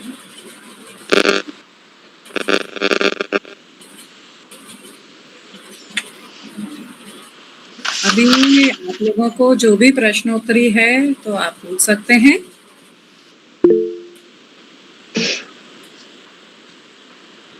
अमी जी, आप कुछ पूछना चाहती हैं? आप अपना प्रश्न कह सकती हैं अभी। जय बाबा स्वामी। उमा जी, सच में बहुत मजा आया। मतलब ऐसा फील हो रहा था कि मैं जब छोटी थी और दादी जब कहानियां सुनाती थी जब संतों की और वो सब, तो I was feeling like that कि I am in my childhood and listening to different stories. बस फर्क इतना है, तब कहानी बस सुनते थे, उसको कनेक्ट करना नहीं आता था, और आज वही कहानियां सुनते सुनते उनको कनेक्ट करना आ गया। तो really lots of thank to you, वो बचपन याद दिलाने के लिए। Thank you Uma ji. और थैंक यू टू गुरुजी हाँ, एंड गुरु शक्तियाँ। हाँ वो तो है। मुझे एक डाउट ये था कि हम जो अपना हिमालयन ध्यान योग है, तो समर्पण ध्यान योग अपना, तो क्या हम उसे ब्रिज कह सकते हैं द्वैत और बिल्कुल अद्वैत का? बिल्कुल, तो नहीं कह सकते ना। द्वैत और ब्रिज। अद्वैत का ब्रिज तो कब कहेंगे, जब हम द्वैत मार्ग से होकर उस पर जाए। इसमें द्वैत की तो कोई बात ही नहीं कर रहे ना। स्वामी जी क्या कर रहे हैं, हमारा मतलब हम हिमालय पहले मेडिटेशन जो है, समर्पित हुए, स्वामी जी से समर्पित हुए हम, और हाँ हम उसे, मतलब जैसे अगर कोई, हम साइंस को बैकग्राउंड को बिलोंग करते हैं, तो हम बहुत सारी स्पिरिचुअलिटी के साथ हम ये सारी चीजों को जोड़ पाते हैं। बट अगर कॉमन बिल्कुल मैन है, हम अगर बहुत सारे रूरल एरियाज की बात करें, तो उनका मतलब मेडिटेशन से ज्यादा उनको स्वामी जी से भक्ति भाव से वो जुड़े हैं। ऐसा हमने बिल्कुल कई बार देखा हुआ है कि वो देखा है, भक्ति भाव बिल्कुल की बिल्कुल वजह से हाँ जुड़े हुए हैं। तो जब हम बिल्कुल भक्ति भाव की बात कर रहे हैं, तो वहां उनको पता ही नहीं है कि आत्मा और परमात्मा, बट क्या उनको है। स्वामी जी से भक्ति भाव से जुड़ाव हुआ, इसलिए वो जुड़े।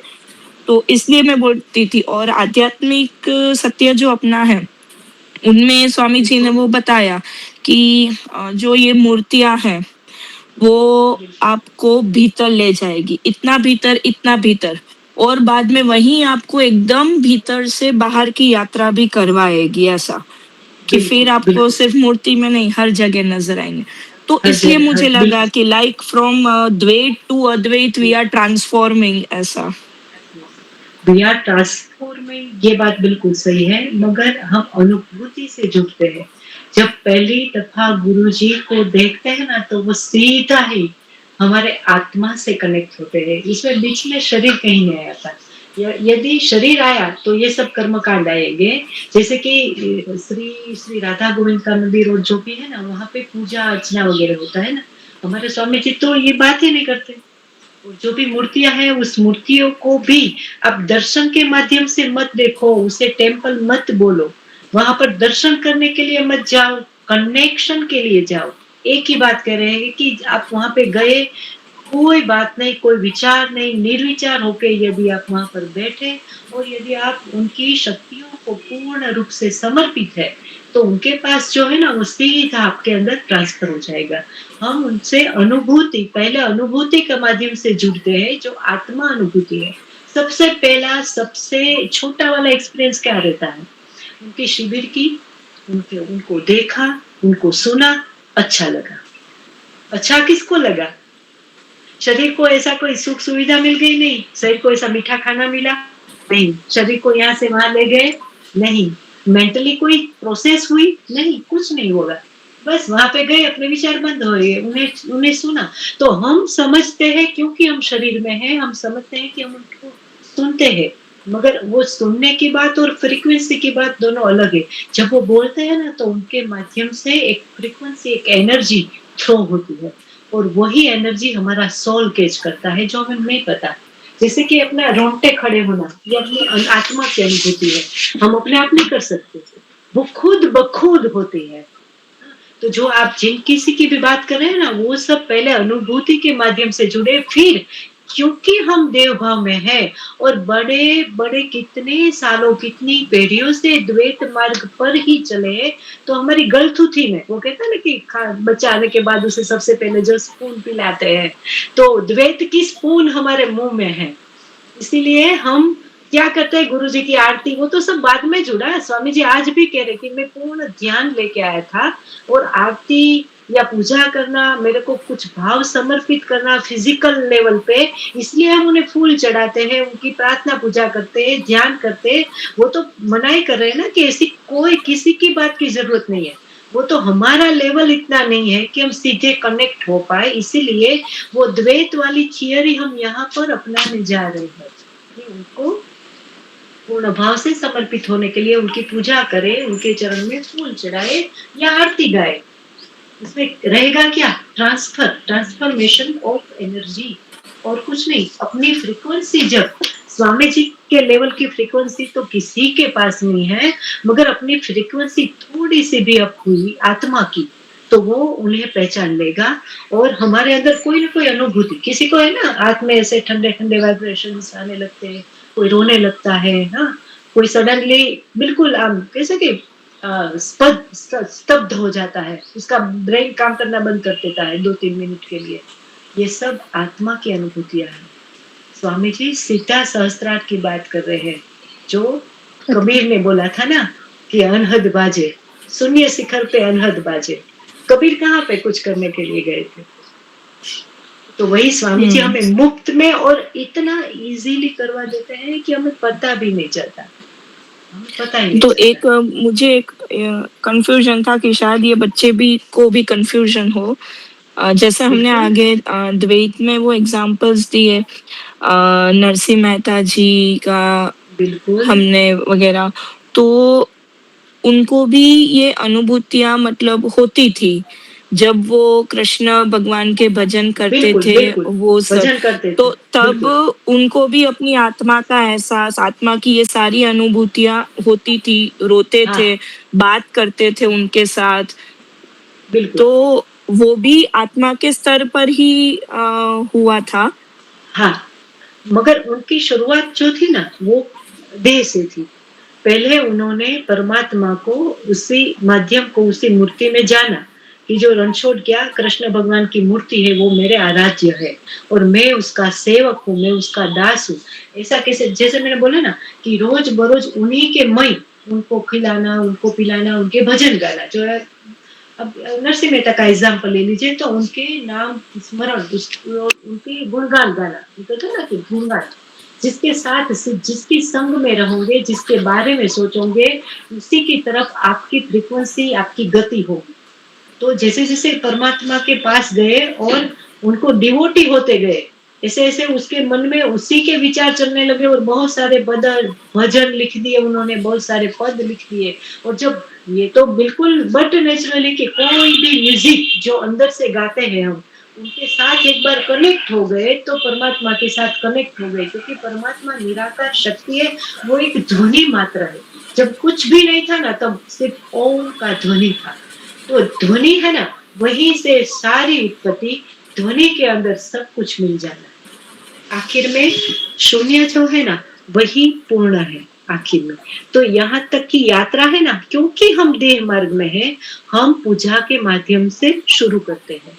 तो नरसिंह मेहता को पहले से ये सब नहीं होने लगा था ना, उस मार्ग में जैसे जैसे वो आगे बढ़े, उसी मार्ग में वो आगे बढ़ के आत्मा अनुभूति को प्राप्त किए। वैसे तो तुलसीदास जी की भी यही बात है, और उनका भी द्वैत के अंदर यदि हम डिटेल में जाए ना, तो और भी एक द्वैत अद्वैत के साथ विशिष्ट द्वैत, ऐसा भी एक प्रकार है इस मार्ग में, जिसमें ये द्वैत वाली बात करते करते तुलसीदास जी और नरसिंह मेहता ने कुछ ऐसे बहुत ही गुह्य ज्ञान को भी अपने शब्दों में ले लिया है। गंगा सती, उनके जो गुह्य ज्ञान है ना, वो भी आत्मा को, परमात्मा को मिला हुआ संदेश है। इसलिए तो हम कहते हैं ना कि उनकी एनर्जी के साथ जुड़ने के ये सब माध्यम है।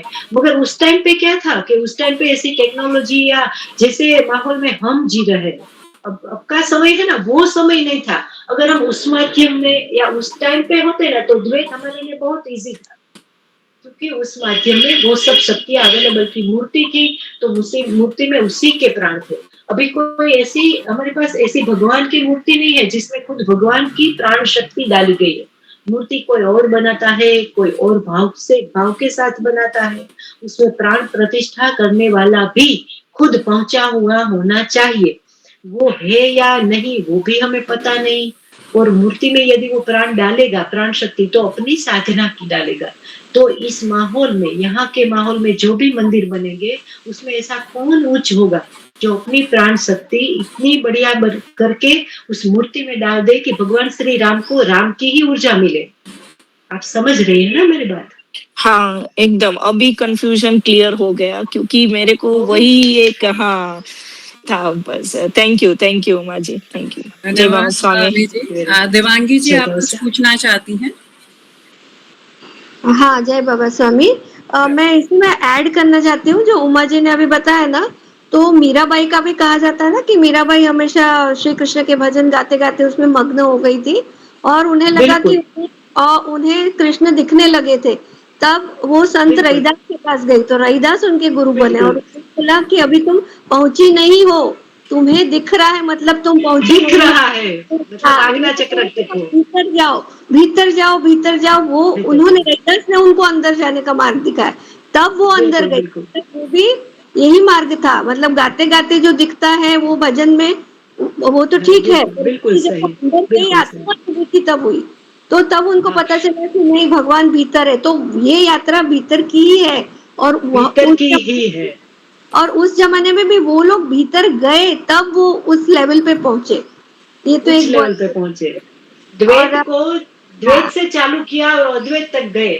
मैं जब रैदास जी की जो फोटो दिखाई थी ना, मैं वही बात करना चाहती थी, मगर मेरी नजर जो स्क्रीन पे गई कि मेरे पास टाइम कम है, तो मैंने वो सारी बात नहीं ली कि आखिर जब रैदास को गुरु माना तब मीराबाई जाके कृष्ण को समर्पित होकर उनमें विलीन हो पाए, तब तक नहीं हो पाए। जैसे कि परमहंस रामकृष्ण है, रामकृष्ण जी को भी यही था ना, उनको बहुत देर तक माँ दिखती थी, जब तक दिखना था। तोतापुरी ने अगर बोला कि यदि माँ दिखे तो उसको उसका सिर अलग कर दो धड़ से, तुम्हारे पास इतनी हिम्मत होनी चाहिए, तुम काली को दिखते हो तो काली को अलग कर दो। और उन्होंने खुद का जो सिर था वो अलग कर दिया। I mean, ऐसे वो वहां तक पहुंच गए कि मैं खुद को अलग कर दूंगा अपना सिर धड़ से, ताकि मैं एक हो पाऊं। और तोतापुरी के मिलने के बाद ही परमहंस जो है वो परमहंस हुए। यानी कि ये पूरी यात्रा है ना, वो शून्य से पूर्ण तक की, उसमें अद्वैत से होकर ही द्वैत तक जाना पड़ता है। और हमारे स्वामी जी है ना, वो 5G 4G वाली टेक्नोलॉजी में लिफ्ट लाए हैं कि तुम्हें कुछ नहीं करना है, बस तुम आ जाओ, डिवोटी हो जाओ और पालो सब कुछ। और एक और बात जोड़ना चाहती हूँ कि जो हमारा समर्पण, जो हम कहते हैं ना कि हमें समर्पण करना है, उससे पहले स्वामी जी ने अपना समर्पण हमें किया है, तब जाके हमें आत्मा जब अनुभूति होती तो वो स्वामी जी की स्थिति हमें कुछ क्षण के लिए मिलती है और हम बहुत आनंदित हो जाते हैं। वो अपनी स्थिति देके हमें उस लेवल तक ले जाते हैं, उस आत्मा अनुभूति करवाते। तो स्वामी जी का समर्पण पहले हम पे हुआ है, के बाद हमें वो कहते हैं समर्पण करो। और उमा जी, आप कि उमा जी बहुत अच्छा सेशन था, पूरे टाइम आपने सबको बांध के रखा। और आपने जो बताया ना वो निराकार रूप शिवोहम शिवोहम में, वो अपने कॉलेज टाइम में वो बहुत गाती थी, तो आप मुझे उस याद वहां तक ले गए, बहुत अच्छा लगा। बहुत बहुत जब हम संस्कृत के कोई भी श्लोक गाते पढ़ते हैं ना, तो उसके साथ आत्मसात नहीं हो पाते थे। जब इस मार्ग में आए ना, उसके बाद पता चलता है कि मन बुद्धि अहंकार से शुरू किया था शंकराचार्य जी ने, और अहम निर्विकल्पों तक गए पूरा का पूरा। यदि इस एक स्तोत्र का पठन कर लिया तो हम क्या करते थे उस टाइम पे, और आज भी बहुत सारे, कि वो तो भगवान शिव जी की स्तुति है, शिव जी के साथ उसके सामने बैठ गए, शिव जी की मूर्ति शिवलिंग के सामने पूरी स्तुति बोल दी, पठन कर लिया, हो गया। वो नहीं है, आत्मसात करना है, और वो तभी होती है जब हमारे ऊपर जो है ऐसे गुरु की कृपा हो और हम उनसे कनेक्ट हो पाए। बहुत सुंदर। निशाद जी, आप कुछ पूछना चाहते हैं? यस, जय बाबा स्वामी। उमा जी बहुत अच्छा सेशन था और मुझे बहुत अच्छा लगा वो एग्जांपल जो आपने लाइब्रेरी वाला दिया था वो एनालॉजी वाज वेरी नाइस। क्योंकि हम स्टूडेंट को पढ़ा रहे हैं ना, तो हमारा तो क्या है कि हम अपने फ्लो में अपनी बातें करने लगेंगे। एकदम स्पॉट ऑन था आपका एनालॉजी। मेरा 2-3 सब एक तो करेक्शन था जो आपने स्टार्ट एक संत का जो रिसेंट कबीर जी के बाजू में जो फोटो आपने लगाया था किसी हाँ, ओम स्वामी। यस, तो आपने कहा था कि उनकी एक किताब है the monk who sold his Ferrari करके। Yes yes. Actually the faction correction is वो बुक रॉबिन शर्मा जी ने लिखी थी, वो है मेरे पास। Yes yes, I know. और वो एक्चुअली उनके ऊपर नहीं है, वो एक फिक्शन बुक है। तो वो आपका जो पॉइंट था वो actually it's a incorrect point. बाद में मुझे लाइट हुआ, उनकी बुक मैंने पढ़ी थी सत्य कहूँ तो, उनकी बिब्लियोग्राफी है उनकी खुद की, सत्य कहूँ तो। और उसके बाद ही मैं उनसे अवेयर हुई और उसी में मैंने इसके बारे में जाना था जो आपने बताई उस बुक के बारे में। और मुझे बोलने के बाद तुरंत ही लाइट हो गई कि मैंने गलत कर दिया है। थैंक यू आपने जो ये बात कही। मैं आपने जो हैंड रेज किया था ना, तभी मैं आपको ये कहना चाहती थी कि निशा जी अगर मेरी कोई गलती हो तो प्लीज आप हाईलाइट कीजिए, क्योंकि क्या है कि हम सीख रहे हैं अभी, वी आर लर्नर। सीख तो सभी रहे, हम सब एक ही बोट में, मैं आपके पीछे ही हूँ। तो फिर भी आपका सत्र जो मैंने जो मैंने गलती की थी same, I think so same गलती आपने भी की, इसलिए मैं जस्ट दोहराऊंगा कि जब मेरे आई थिंक सो कर्म वगैरह कुछ के बारे में मैंने कहा था मेरे सत्र में रिगार्डिंग कर्म बोला था। सो इनपुट्स ऐसे आए थे वीना जी की तरफ से और बाकी लोगों की तरफ से कि ये सब जो वर्ड्स हैं वो स्टूडेंट्स को क्वाइट पॉसिबली एक्सेप्ट ना हो। बिल्कुल आपका जो सेकेंड हाफ सेशन का था वो तो एब्सोल्यूट अमेजिंग था, पर फर्स्ट हाफ में अपना जो सेशन था वो बहुत लोडेड था टुवर्ड्स, आपने बीच में बड़े बड़े मंत्र भी बोले थे और जो एनालॉजी थी वो डायरेक्ट एक टुवर्ड्स एक रिलीजन की तरफ था। सो जो अच्छे थे जो बाकी के रिलीजन्स के रहेंगे तो शायद से उनको कुछ अजीब स्टार्टिंग में लग सकता है। सो ये एक बड़ा पॉइंट था जो मुझे बोला गया। आपने वो पॉइंट दिखाया, उसके लिए धन्यवाद। आपकी बात बिल्कुल सही है। मुझे प्रिपरेशन के वक्त भी लगा था और मैंने सोचा था कि वीना जी से इसके बारे में बात कर लूंगी, मगर क्या रहा कि जब मैंने फोन किया तो उनको टाइम नहीं था और जब उन्होंने बताया तो क्योंकि मैं हॉस्पिटल से हूँ तो मास इमरजेंसी आ गई थी, तो मैं आज ही आकर मैंने उनसे टाइम भी दिया था, मगर मैं उनके साथ बात नहीं कर पाई। और वो मेरे अंदर ही डाउट था थोड़ा बहुत, क्योंकि मेरे पास मैंने खुद ही ये सब अपने ओर से प्रिपेयर किया है। तो जब ये प्रिपेयर हो गया ना, उसके बाद एक डाउट मेरे अंदर आया था। स्टोरी लाइन आपका बहुत बढ़िया था और आपका जो एग्जाम्पल्स था वो सारे स्पॉट ऑन थे। आपको टॉपिक का पूरा इन डेप्थ जानकारी है। सो सेशन तो आप तो ले ही गए थे, जैसे अभी देवांगी जी ने कहा कि आप तो उनको बचपन में ले गए, तो उसमें तो कोई डाउट ही नहीं था कि सेशन तो बहुत उम्दा था। पर ये जो कुछ पॉइंट्स है जो मेरा भी लर्निंग था, मैं जस्ट शेयर कर रहा हूँ कि मुझे भी ये ऑब्जर्वेशंस आए थे कि भाई as a universal set of students की तरफ देख के हमको बोलना है और प्रेजेंटेशन बनाना है। एंड थर्ड पॉइंट मुझे सिर्फ अभिनव एज अ साधक बोल रहा हूँ, मुझे किसी एक सीनियर साधक ने कहा है, सिंस अभी आपने आदि शंकराचार्य जी का फोटो प्रेजेंटेशन में यूज किया था और आप आदि शंकराचार्य जी की तरफ बहुत रिस्पेक्टफुली देख रहे थे, मुझे ये बोलना है कि गुरुदेव ने बोला है कि जो आदि शंकराचार्य के जी के पास था वो ही चीज एग्जैक्टली वैसे के वैसे मैंने सभी साधकों में दी है। बिल्कुल। So we need to understand कि गुरुदेव ने हमें क्या दिया है और हमें उससे क्या करना है। बिल्कुल सही। आपने बहुत अच्छा, आपका जो ये माइक्रो ऑब्जर्वेशन रहा उसके लिए धन्यवाद, बहुत धन्यवाद। मुझे ये भी एक साझा करना था वीना जी से और बात ना हो पाएगी कि मैंने सभी हिंदू संस्कृति के फोटोज लगाए थे, तो इसमें प्रेयर वगैरह में मैं क्रिश्चियन का भी फोटो लगा सकती थी।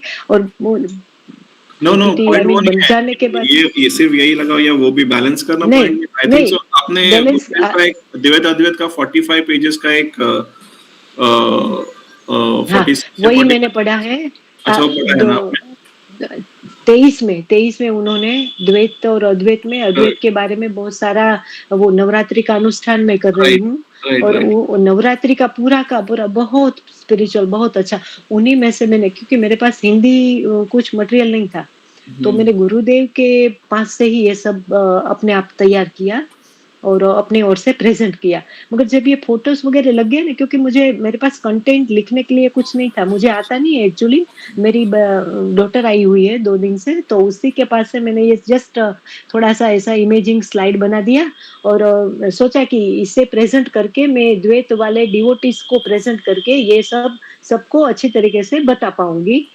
इसी तरीके से वो मैंने सोच के सब रख दिया जय बाबा स्वामी क्योंकि उमा जी वीना जी जुड़ी हुई हैं वो भी पूछना चाहेगी थोड़ा समय सीमा का भी बिल्कुल हमें ध्यान रखना है हाँ वीना जी हाँ आप जय कुछ बाबा पूछना स्वामी चाहते हैं जय बाबा स्वामी दरअसल मैं थोड़ा लेट जय जुड़ी आज कुछ और कार्य था जिसके वजह से मैं नहीं जुड़ पाई थी और उसमें व्यस्त थी लेकिन मेरी उमा जी से आई थिंक 3 दिन पहले हमारी बात हुई थी तभी काफी कुछ उन्होंने क्लियर किया था लेकिन उनका जो भी पीपीटी वगैरह है वो मैं देख नहीं पाई थी आज भी बिल्कुल समय नहीं मिल पाया था लेकिन जितना भी मैंने अटेंड किया तो बहुत अच्छा रहा बहुत अच्छे से आपने मतलब कम समय में और स्पेशली क्या था कि वो चाहती थी कि मैं हिंदी में उनको मटेरियल प्रोवाइड करूं तो मैं उनको सिर्फ स्वामी जी के मैसेजेस जो थे वो प्रोवाइड कर पाई और टेक्स्ट बुक का जो मटेरियल था वो सारा कुछ इंग्लिश में था अभी तक सारा मटेरियल ट्रांसलेट नहीं हुआ है हिंदी में तो क्षमा चाहती हूँ उसके लिए लेकिन अभी उसका चल रहा है प्रोसेस चल रहा है और मैं जो मटेरियल अच्छे से रेडी नहीं हुआ है वो ऐसे ही पास ऑन नहीं करना चाहती थी इसीलिए नहीं पास ऑन किया क्योंकि वो बहुत 2 राउंड्स ऑफ एडिटिंग होता है उसका उसी के बाद में ही हम उसको दे पाते हैं किसी को क्योंकि कभी भी कोई भी छोटे भी वर्ड का कुछ भी मीनिंग इधर उधर हो जाता है ना तो इसलिए मैंने हाँ तो अभी उसका मतलब हिंदी गुजराती दोनों लैंग्वेजेस में ट्रांसलेशन अंडर प्रोग्रेस है अभी भी तो जल्द ही वो हो जाएगा तो सभी को मिल भी जाएगा लेकिन आपका सेशन बहुत अच्छा रहा और निशाद जी ने जो पॉइंट आउट किया वो सही पॉइंट आउट किया मैं हो सके तो अगले लेक्चर में क्योंकि अभी मैं मोबाइल से जुड़ी हुई हूँ तो मेरे पास लेकिन लैपटॉप में ना पूजा गुरुमा ने जो मार्गदर्शन दिया था तो वो मेरे पास वॉइस नोट है तो मैं वो वॉइस नोट सबको सुनाऊंगी ना तो सबको समझ में आएगा कि वो क्यों बोल रही हैं कि ये बातें नहीं बतानी है करके। बिल्कुल बिल्कुल तो मैं जरूर से अगली बार जो हमारा 5 से 5:30 का होगा ना तो तभी मैं सबको वो वॉइस नोट सुनाऊंगी कि क्यों उन्होंने मना किया है तो मैं ढूंढ कर रखूंगी उसको और लैपटॉप से वो सबको सुनाऊंगी जय बाबा स्वामी मनीषा जी आप पूछना चाह रही हैं हाँ जय बाबा स्वामी वीना जी एक डाउट था कि ये जो लैंग्वेज हम यूज में जिसमें हम बताते हैं जो प्रेजेंटेशन करते हैं it has to be in Hindi या फिर इंग्लिश में भी कर सकते हैं मेजॉरिटी मनीषा जी बहुत सारे कॉलेजेस जो है ना वहाँ पे इंग्लिश हिंदी मिक्स बोलना पड़ता है हाँ एग्जैक्टली हाँ तो और कुछ कॉलेजेस तो ऐसे हैं वहाँ पे हिंदी में ही बोलना पड़ता है वहाँ पे महाराष्ट्र मतलब एटलीस्ट मुंबई में अगर आप मुंबई में देखें बहुत सारे कॉलेजेस है वहाँ पे स्टूडेंट्स हेवीली महाराष्ट्रियंस भी हो सकते हैं तो हिंदी कॉमन रहता है और अगर गुजरात में भी आप देखो तो जहाँ बहुत सारे हैं हो सकते हैं वहाँ पे गुजराती स्टूडेंट्स हो सकते हैं गुजराती तो हमारे यहाँ गुजराती रहते हैं हाँ तो मोस्टली हमें हिंदी में ही बोलने का कोशिश मतलब Hindi and English both like Hindi English कीजिए आप हाँ बिकॉज हम कभी कभी बहुत ज्यादा हिंदी इस तरीके की बोलते हैं जो एकदम शुद्ध भाषा तो वो भी शायद स्टूडेंट्स को नहीं समझ आती जो गुरुदेव या गुरु exactly so we should not use such words that's what I was also thinking वो एक पॉइंट मुझे भी बताना था कि हम लोगों को क्या है हम लोग का सारा साहित्य जो है ना वो बहुत अच्छी हिंदी में है थैंक्स टू पूज्य गुरुमा कि और उसके उनके वजह से हम सबकी हिंदी भी इतनी अच्छी हो गई, अदरवाइज हम बिल्कुल। लोगों की हिंदी इतनी अच्छी नहीं इतनी अच्छी नहीं थी। लेकिन फिर वो बिल्कुल हमारे सही। लिए अभी थोड़ा-सा डिसएडवांटेज हो जाता है कि हमको अगर स्टूडेंट से कनेक्ट होना है तो थोड़ा हमको हमारा हिंदी कम करना पड़ेगा लेवल उसका। हाँ, मतलब नॉर्मल लैंग्वेज, नॉर्मल भाषा में ही हमें नॉर्मल हिंदी में बात करनी है। हाँ, हाँ, एक्चुअली बिल्कुल। गुरुमा यूज करती है वो नॉर्मल हिंदी है, हम अब हाँ। नॉर्मल यूज कर रहे हैं। एग्जैक्टली वो सब साहित्य पढ़ के शायद, तो इसीलिए हाँ, मुझे नहीं। थोड़ा डाउट था। हाँ, ठीक है, थैंक यू। जय बाबा स्वामी, आपने क्लियर किया, थैंक यू। जय बाबा स्वामी। माधव जी। माधव जी, आप अपना प्रश्न ग्रुप में डाल सकते हैं क्योंकि समय सीमा का भी ध्यान रखना है हमें, तो थोड़ा सेशन को समाप्त करेंगे। उमा जी, आपका बहुत बहुत धन्यवाद। द्वैत अद्वैत जैसे सुंदर और गूढ़ विषय को आपने बड़े सहज तरीके से समझाया, और क्योंकि अब जल्दी में बनाते हैं और थोड़ा हम भावनाओं में बह जाते हैं तो हो जाता है कुछ स्पिरिचुअल टर्म्स आ जाते हैं, तो द्वैत का जहाँ आपने भक्ति मार्ग से समझाया, द्वैत को आपने ज्ञान मार्ग बताया, और अंत में जैसे सागर में सारी नदियां मिलती हैं, दोनों मार्ग मिलकर एक ही होते हैं। तो चाहे हम द्वैत मार्ग से बढ़ें जिसमें परमात्मा की कल्पना बाहर की गई है और उन्हें समर्पित किया जाता है, चाहे अद्वैत मार्ग से बढ़ें जिसमें पहले हम कहीं से एक इनिशिएशन लेते हैं और धीरे धीरे आत्मा या अपने अंदर की कॉन्शियसनेस को सशक्त करके और फिर धीरे धीरे खुद के अंदर ही उसको पाते हैं, तो अंदर बाहर सब जगह उसे पाते हैं जैसे नदी समुद्र में मिलती है। यहीं से हम सत्र समाप्त करेंगे और हम शांति पाठ कर लेते हैं। ओम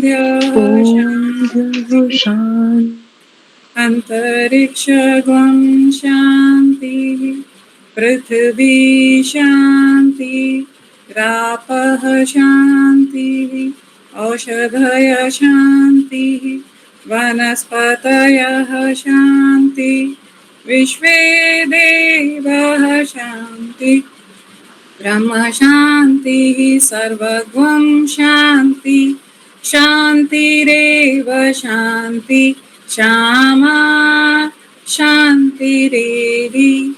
ओम शांति शांति शांति, सर्वरिष्ट सुशांतिर्भवतु। जय बाबा स्वामी। अगला सत्र मनीषा नारंग जी लेंगी गुरु शिष्य परंपरा पर।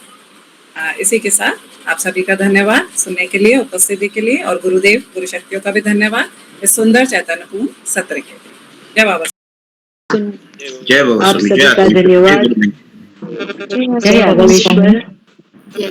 जय बाबा स्वामी।